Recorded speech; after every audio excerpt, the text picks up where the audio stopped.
Hey everybody, this is Keith from Keith Greer Coaching. I hope you're doing well today. How many of you have had the experience in the workplace where you and your team have met as a group? The head of your team is up at the front of the room sharing some new initiative that they're really excited about, encouraging everybody in the room to become a part of it. And the reactions initially in the room are excitement and positivity, and yeah, we're in this all together, and we can't wait to get moving on this new initiative. The meeting comes to an end and everybody walks out, and then you all know what happens. Over the next couple of days, there's the meeting after the meeting. And those meetings are not nearly as positive. In those meetings, usually 2 people, maybe 3 or 4, the initiative starts to be torn apart, or people are questioning other people's motivations. Or does my supervisor or the company have my best interests at heart? So I have found that happens across industries. And again, it gets me really curious about what would be an explanation for that phenomenon. I believe that the meeting after the meeting happens because in that first meeting, no one took the time to ensure that there was the required level of trust, safety, and a sense of inclusion in the room. It was just assumed that was all there, and everybody reacted so. But nobody was in a position to speak their truth, to speak up with a question, to present an argument or another option,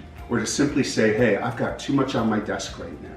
We know a great deal more today than we did just a few years ago about exactly what goes on in our brain in the creation of trust, safety, and inclusion, or the opposite. I do not trust, I do not feel safe, and I do not feel included.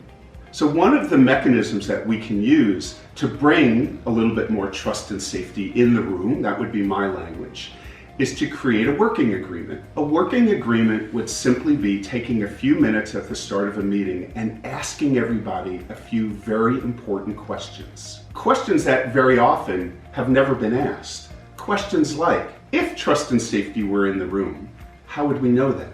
What would it look like? What would it sound like?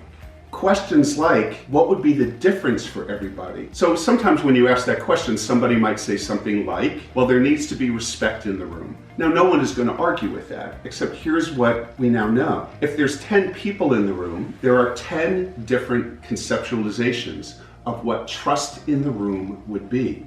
And so from the conversational intelligence world, we use this concept called double clicking, stolen from the technology world. That when somebody throws out something like there needs to be more trust in the room, the person facilitating this conversation could simply say, let's double click on that word. And what we will find as we go around the room is, again, 10 different ideas of what trust and safety would sound like, feel like, be like if it was in the room. I invite you to give this a try. And what I have found is that very often what ends up being on the working agreement is almost less important than simply having this conversation. Because it is often, as I said, a conversation that has never taken place before. To simply shine a light on the fact that as a team, we are going to struggle being as productive as we could be if we don't first spend time adhering to the creation of trust, safety, and inclusion. I would love to hear your thoughts on this, and I invite you to leave a comment down below and let me know what you think about this or what your experience has been with the teams you work with in the creation of trust, safety, and inclusion.